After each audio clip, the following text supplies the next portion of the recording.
Good evening from London. My name is Vikas Pota, and I've taken a break, and today is the first live stream I'm doing after World Education Week, which I'm really excited about.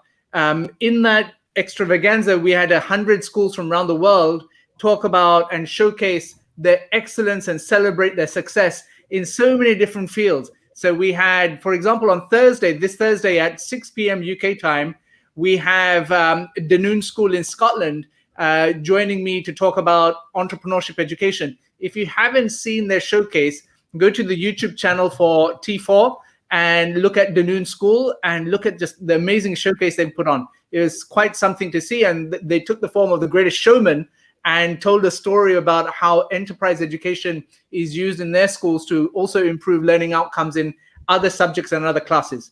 We also have Nick Kafta of Teach a Man to Fish, which is a great NGO in London that is doing great stuff on entrepreneurship education around the world. So these two entities will be joining me for this live stream. But today, there's not often that I can answer and introduce someone like who is my guest today in the same way. So, I get asked, who are my mentors? Who is my best teacher? I get asked all those questions.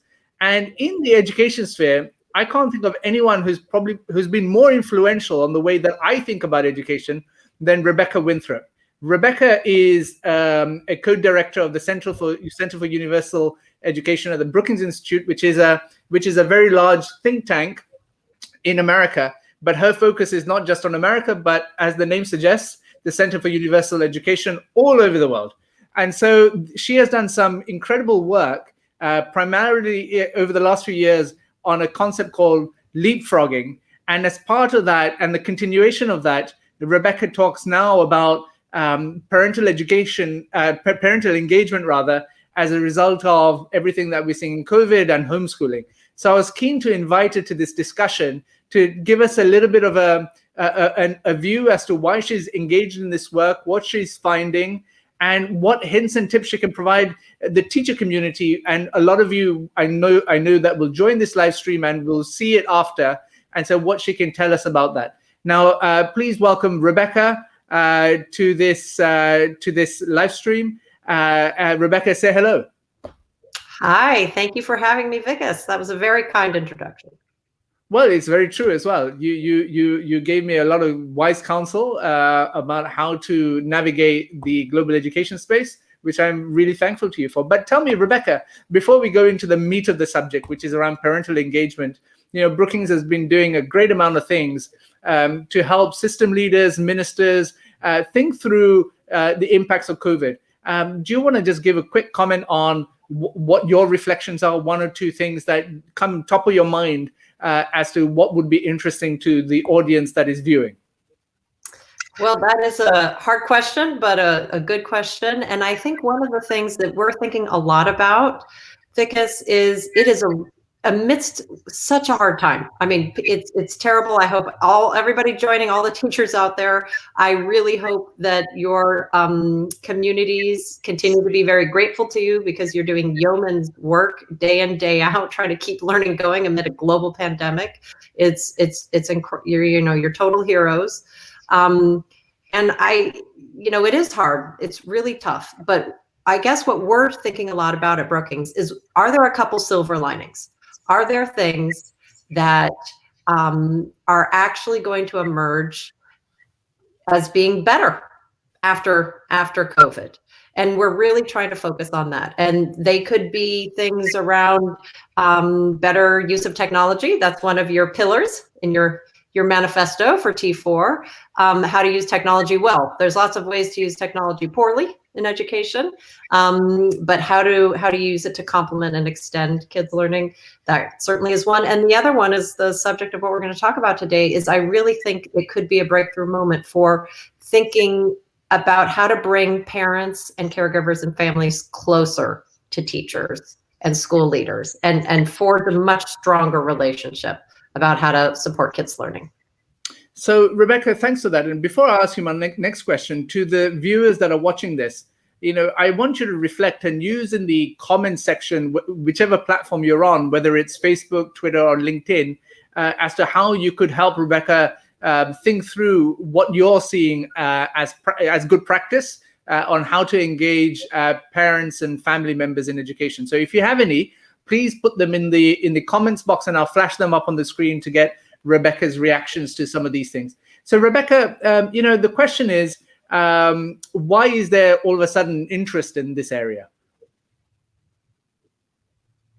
Well, I think it's an obvious one, which is, when schools in March, I always think of, March 2020 for those of us who work in global education and for teachers on the ground and school leaders everywhere, it's going to be the month that all the world's schools shut down. At the beginning of March, there were 6 countries that had closed the school doors. Some went to remote learning, some just went on stopped education. And at the end of the month, almost all the countries in the world had shut down. So as a result, schools had to come into kids' homes, and parents and caregivers, aunts, uncles, grandparents, older siblings were the interlocutors. They are at the center of trying to deliver remote learning. And so I think there were lots and lots of schools. You guys it was one of your themes on World Education Week. And you had some great schools from Colombia, for example, and other places that have been doing really intensive parental engagement for a long time. But now everybody has to think about it. But Rebecca, when I think about my own kids' education, I don't know how it works in Washington, D.C., where you are. But, the school calls us in once a term, maybe, for something called Parents' Evening. Right. And we go there, and there's a hall, and all the teachers are on their individual desks, and you have a slot that you queue up and actually go speak to them, and you get 5 minutes, and that's it for the term. I mean, why is it taking so long for people to understand that engaging parents, in education is a team effort? What's been holding schools back?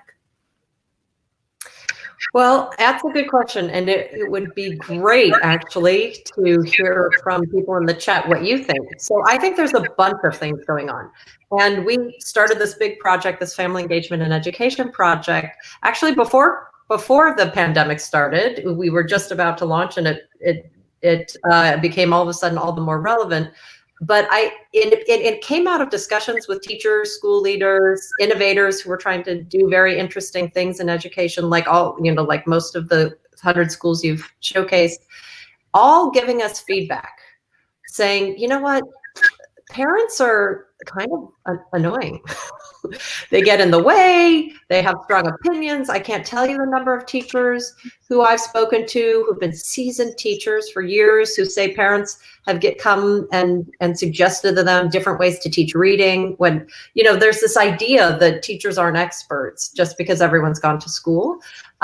So we heard a lot of anecdotal stories about how difficult it is to try new and innovative approaches in teaching and learning and other things if parents don't really share the vision.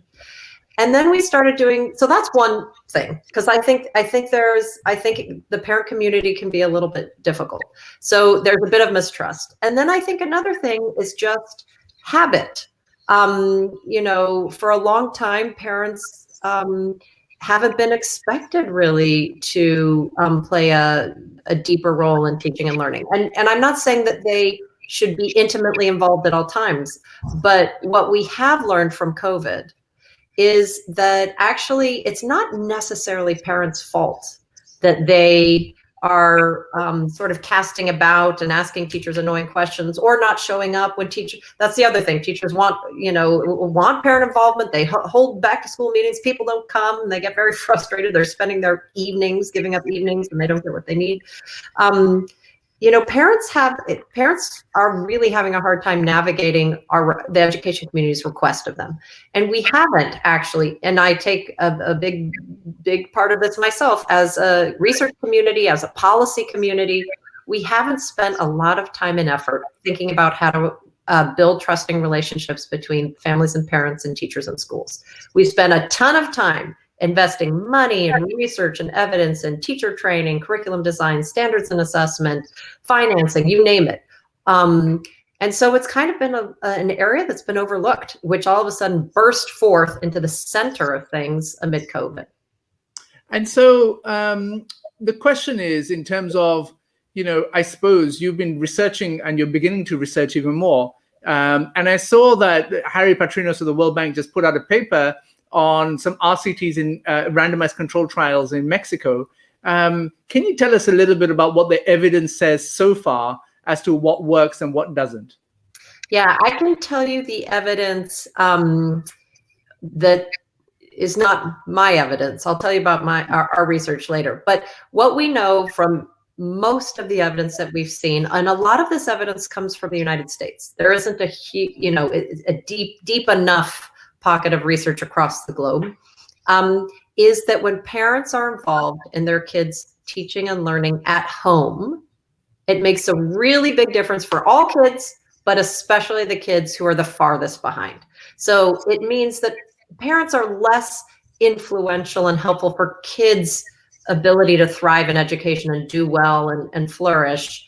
If they just are going to schools to attend an assembly, for example, it's not bad, but it doesn't massively help children. The way they're really helpful is by asking kids what they're learning, by showing an interest, asking them if they have a test, by reading to them at night, etc.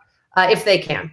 But even if they are not literate, and just asking what's going on, are you preparing? How is it? Engaging kids. That's one of the most influential things. So I want to have a look at some of the comments over here and see what folks are saying, because I think it's quite important. And please, if you are watching this, do leave a comment, and so that we can look at it. So Angela on LinkedIn is saying a lot of international schools already have communications platforms, right? Like Class Dojo and Facebook pages. Neha Kiran, I assume from India, is talking about collaboration and so forth. There's a Facebook user who's talking about the use of social media and crafts and these kinds of contraptions. Definitely for young kids. Yep. Angela is again talking about parent workshops are important, and again, Neha comes in by saying we need to change our mindsets. This user is actually talking about parent contracts. I don't know what evidence there is of that, but I'd love to hear from you on that. And then Annika from Sweden talks about preschools are supposed to co-work with parents, and these platforms of communication set up. And so do you want to react to some of these things? Yeah, sure. I think there's lots of really interesting practices happening in schools around the globe. But I don't think, and this is from our research on education innovations to date, that it's really sort of the norm at the center of most education systems. And that's part of the reason why we are really curious. We're really grateful for any of you out there listening to write in to share with us some of the strategies. How are you getting parental feedback? How are you engaging along the way? Are you problem solving and co-creating, as someone mentioned, throughout the year, rather than just touching base every couple months or so with a parent-teacher meeting? And how are you doing that? And on the parent contracts, this is one example of something really innovative. It really depends on the context. I've seen parent contracts be incredibly effective. There was someone from India. I'll give a case from India. One of my colleagues, Urvashi Sani, has Study Hall Foundation, has Prerna School, and it's a school for marginalized girls in India. And one of the things that she does, she spends a huge amount of time working with the families. These are girls often who are working, and she's bringing them into school. And in the context where she works, it's more likely often for girls to get married rather than sort of finish their schooling. So she has a day or two at the beginning of every year saying, if you want to come to this school, it's a very good school, it's free, but she requires the parents to show up and listen to other students who have graduated or are graduating, girls, about why they need to attend and why they need to finish. And then they do have to sign a contract that they are going to send their girls to school, and they won't pull them out to make them get married early. And that's been incredibly effective. So I wouldn't say it's the strategy to use everywhere. In some places, you absolutely don't need a contract mechanism. You have some places you have parents who are super engaged and won't leave the teachers alone. That's another problem. We need to get them out of the classroom and find a right way for them to be supportive at home and give teachers space to do their job. So Angela is asking, can you let us know what the research base was? Which type of schools and where? I assume that's to do with the study that you just mentioned. Yeah. So, Angela, we've done a big review of research, and I'm happy to post after this on Twitter and LinkedIn on my LinkedIn page, which is just at Rebecca Winthrop. And I don't remember if LinkedIn has a special code. I think you just put one's name in, Rebecca Winthrop, sort of what some of the literature is, but it's basically been looking at studies of parental engagement and family school partnership models. And seeing kind of what's effective around different strategies.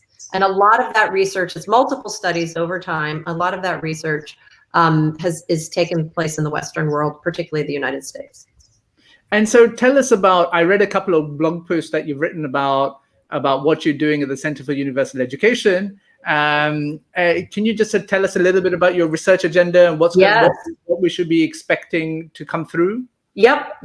So, and this is, I think, very pertinent to your work, Vikas, and to the teachers who are at Global Education Week, which is, we know that education is going to be a huge part of recovery from COVID, not only for our economies and our society, but we know that education and teaching kids, not only to read and to write so they can have good jobs, but also the social emotional skills, the collaboration skills they need, the civic participation skills they need is going to be crucial for this really fast changing world where we have climate crises and threats to governance and democracy around the world.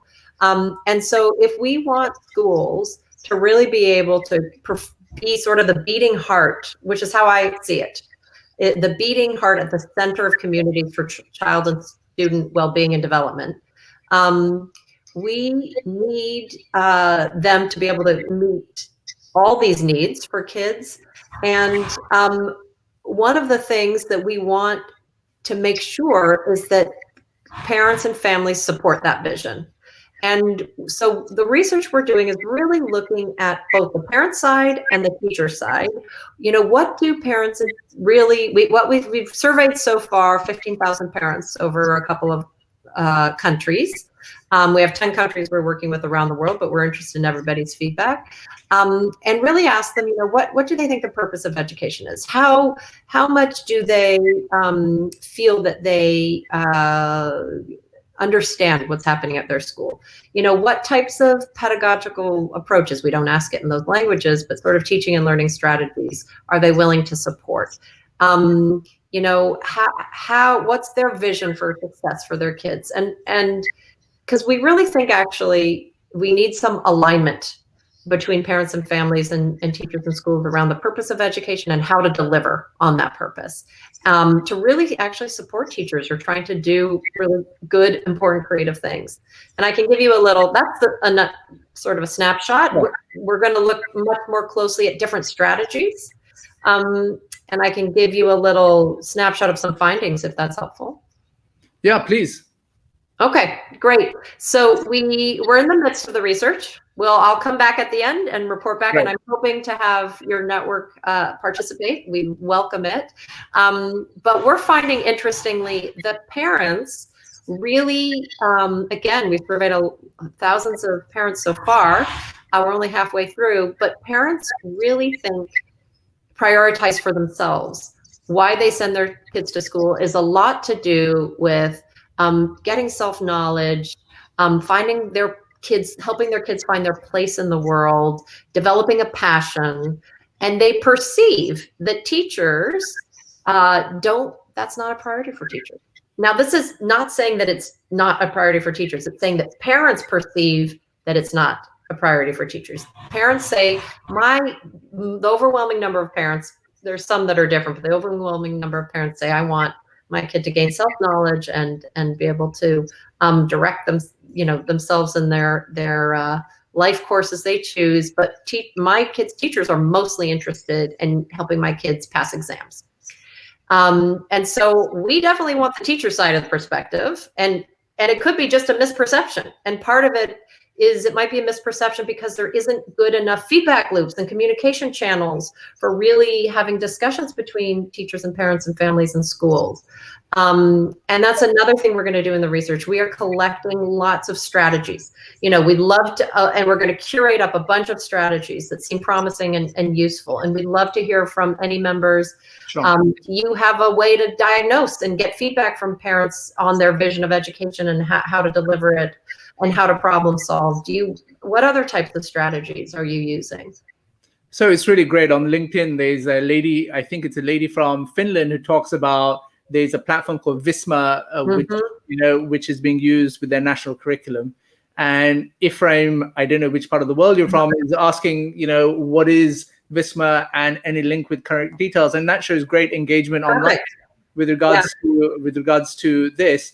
But the question I suppose I want to make sure that everyone helps with is in answering this, right? As a teacher, what good practices are you using on how to engage and work with parents and family members? One story that stands out for me from World Education Week's Global Showcase a couple of weeks ago was a school in India, which was in a rural community that actually engaged, went to engage its adults, its parents, so that girls could come to school.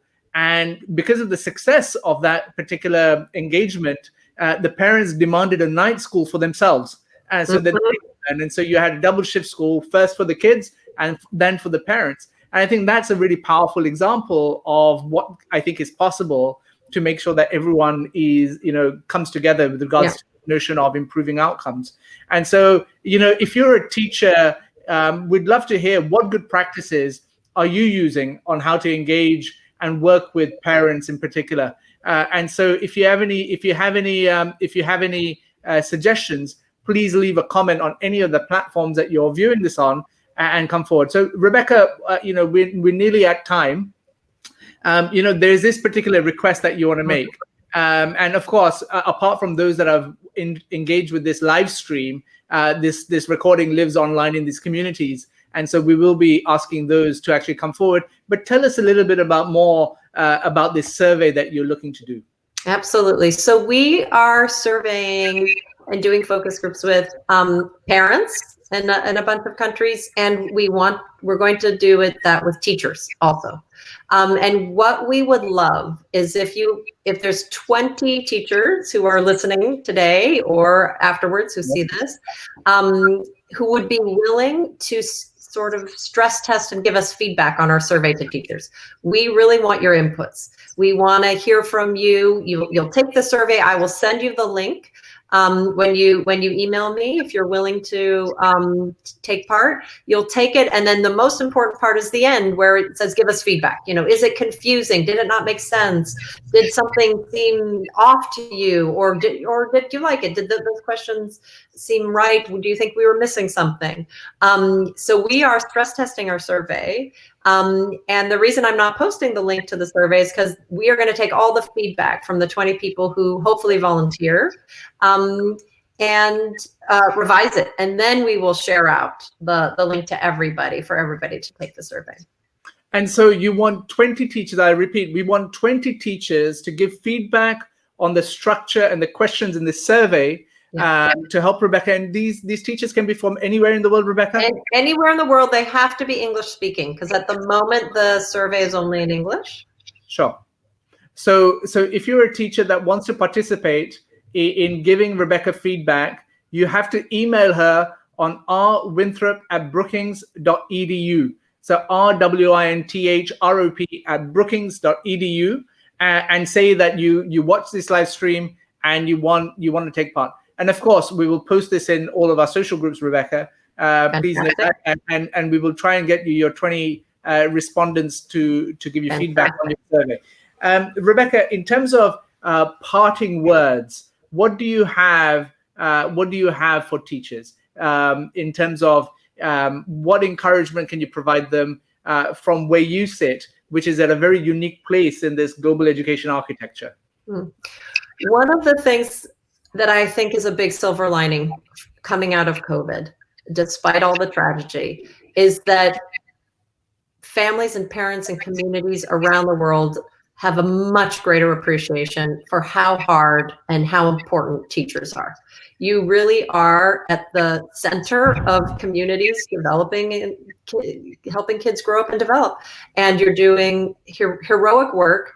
And I think there is an opportunity for parents who haven't been engaged, who have actually stepped up. And I'd be really curious to hear people's, when they send in strategies that they're using, COVID strategies. Were you surprised at how many parents that you didn't engage before, when you changed the way you engaged with them, whether all of a sudden you're SMSing them or texting them, and it's not about bringing them into the school for a parent-teacher meeting, which can be hard for parents. Did parents step up? Is that a practice you want to continue? Is that something we should always do?